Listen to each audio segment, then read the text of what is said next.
Hey,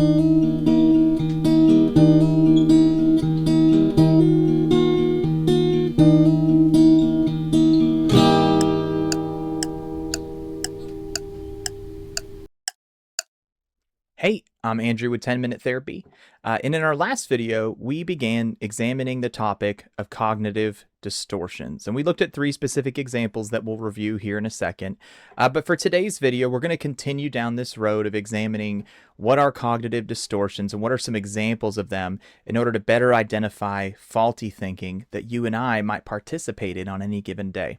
So, without further ado, let's start the timer. We'll get right into it.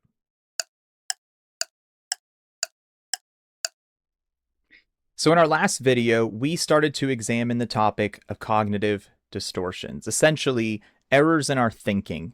Another way of looking at it would be faulty thinking. And I make the argument that cognitive distortions are a topic that's vitally important for us to discuss and to examine because they're not necessarily correlated or related with any particular mental health diagnosis. They're simply errors of thinking that all of us as human beings are probably guilty of at one time or another. And so we looked at 3 specific examples in our last video. We looked at predictive thinking, which can take the form of what if thinking, where I let my brain go down this anxious, worrisome, fearful rabbit hole of what ifs. What if this happens? What if that happens? What if that happens? And as we examined, it's a dangerous one to go down because it's sort of an infinite spiral. Secondly, we looked at mind reading, this thing we do where we act as though we know what other people are thinking, and typically in a way that's very negative towards ourselves. And thirdly, we looked at fortune telling, this idea that we sort of predict what's going to happen before it happens, and we do so very negatively. And one last form of predictive thinking that we're going to look at today is known as catastrophizing. Catastrophizing, if you're one of those that's a little more linguistically advanced, you might notice that catastrophizing is a made-up word. The real word here is actually catastrophe. And we know what a catastrophe is. The word is a noun, and it refers to an event, something that causes great or sudden damage. It's something that's detrimental. It's on a great scale of magnitude. In catastrophizing, this made-up word, what we're suggesting is that you and I sometimes participate in this faulty thinking wherein we take a day-to-day event and in our minds we make it a catastrophe. Therefore, we make it a verb, catastrophizing, suggesting that it's an action that we're taking this thing and blowing it up into a catastrophe. Now, how exactly do we do that? So let's look at a couple examples of catastrophizing. One thing that we might do might be related to our health, right? Throughout the course of the day, it wouldn't be uncommon that I sneeze or I cough or maybe my stomach feels a little off. In our minds, I can take that very subtle symptom, which just might be indicative of normal day-to-day life, and in my mind, I can blow it up into a catastrophe. This isn't just a sneeze. I'm coming down with COVID. And if I come down with COVID, lots of people have died from COVID before, and I might die. And very quickly, we can sort of spiral out into this very worried, fearful thinking. And we can do this with our health very often. Another example might be for a student who's taking a test. And starts to worry, I'm doing poorly. I don't think I know the answers to this test. And I'm not just, this test, if I fail this test, it is going to be the end of my life because I will fail out of school. I will never get that good job and I'll never be able to afford the things that I need. And therefore, no one's ever going to be attracted to me. I'll never even get married or have that family. Again, very quickly, we can take a very small thing that maybe I don't feel like I'm doing good on this test and blow it up into a total end of the world disaster in my mind. And the reality is that catastrophizing, again, is predictive thinking. I'm predicting what's going to happen, and I'm doing it in a very negative way. Once again, as I said at the end of the last video, it's just not real.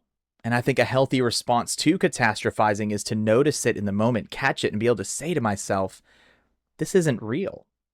This is imagined. I'm making this up in my mind. As we looked at the cognitive triangle a couple videos ago, that our thoughts, emotions, and behaviors all connect, If my brain is catastrophizing in my thinking, my emotions begin to follow suit. I start to feel very worried, fearful, and anxious.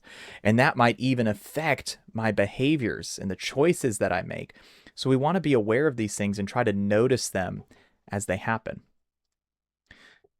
We're going to look at two other types of cognitive distortions today. The next one is what we call black and white thinking. Sometimes this is referred to as polarized thinking.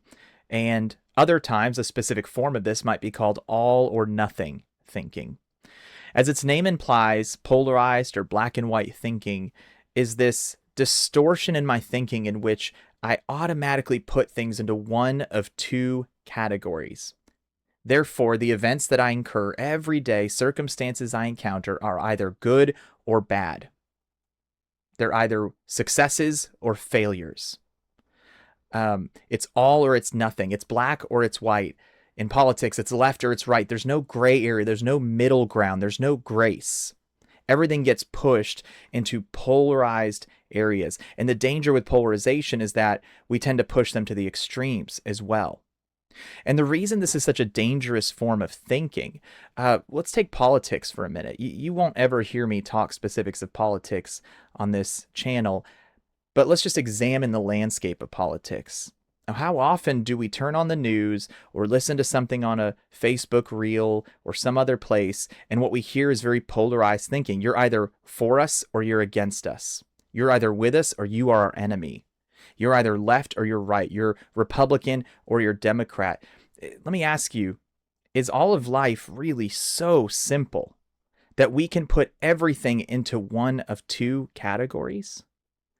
Human beings, are we not complex creatures? Do we belong in one of two categories?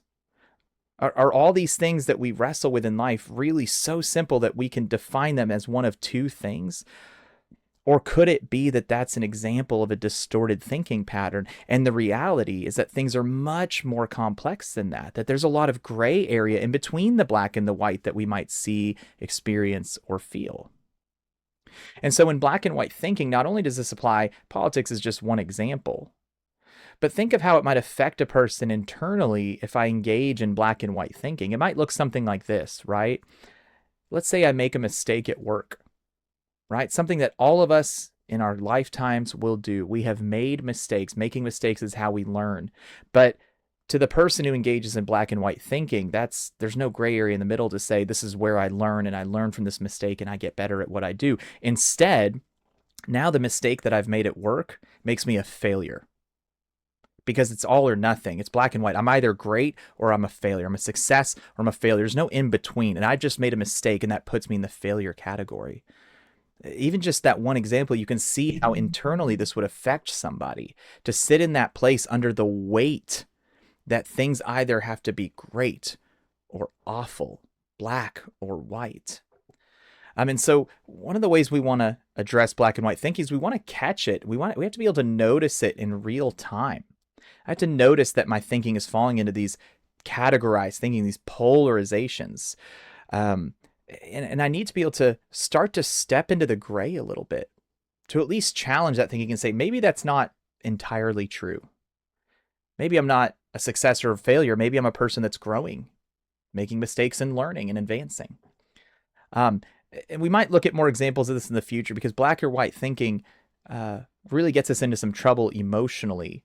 But something else that we need to look at is that these examples of distortions affect us so personally, but they might also affect those that we love. Again, if thought, emotion, and behavior all connect in that triangle, then the more I engage in these types of thinking, the more that my thinking affects my emotions, and the more my emotions begin to inform my behaviors, and my behaviors and actions and choices are inevitably going to affect those that I love and care for. If I internalize a lot of black and white thinking, at what point does it then become externalized? Now those that I love are either successes or failures. Rather than having grace and mercy and recognizing the gray, things are not that simple. And last but not least today, I want to look at one final cognitive distortion that I think is really important because it's engaged with so often with clients that I work with. And it's the cognitive distortion we refer to as personalization. And as its name implies, personalization means that I am taking events and things around me, people's actions, thoughts, emotions, behaviors, circumstances, and I'm essentially blaming myself for these things. Now, to be clear, there are things that I need to take responsibility for in life, and that's a whole different conversation. But what we're talking about here is an unhealthy and negative pattern of blaming myself for things that are simply outside of my control. An example might be a parent who watches their teenager making bad decisions and they say, "How have I failed as a parent?" Well, as parents, we do want to take responsibility for what we teach and engage our children with, but at the same time, my child is an independent human being. All of us are responsible moral agents. We're responsible for our decisions. So therefore, am I actually to blame if my child makes a decision? Another example might be that in a marriage, someone who blames themselves for the way their spouse is behaving or acting or feeling. Now, there's a whole nother layer to that we need to look at with healthy boundaries and healthy relationships. But to take responsibility for something that's outside of my control, this is what we're talking about here when we look at personalization. As you can see, our time has run out, and so let me just offer a concluding thought here. As I say each time, if anything that's been shared in this video sounds like something that you notice in your own thinking, if it hits you in the gut and you thought, "Oh man, you're describing something that I do often," it might be a great opportunity to talk to a counselor, to work through some of this thinking, and to have a third party that can, in an unbiased but in an empathic way, come alongside you and help guide you through the way that you're thinking and how to put more positive and healthy critical thinking practices into your life. So we've gone over our time. We're going to pick up again in our next video and kind of look at a few more examples of different cognitive distortions. But in the meantime, I'm Andrew with 10 Minute Therapy. God bless.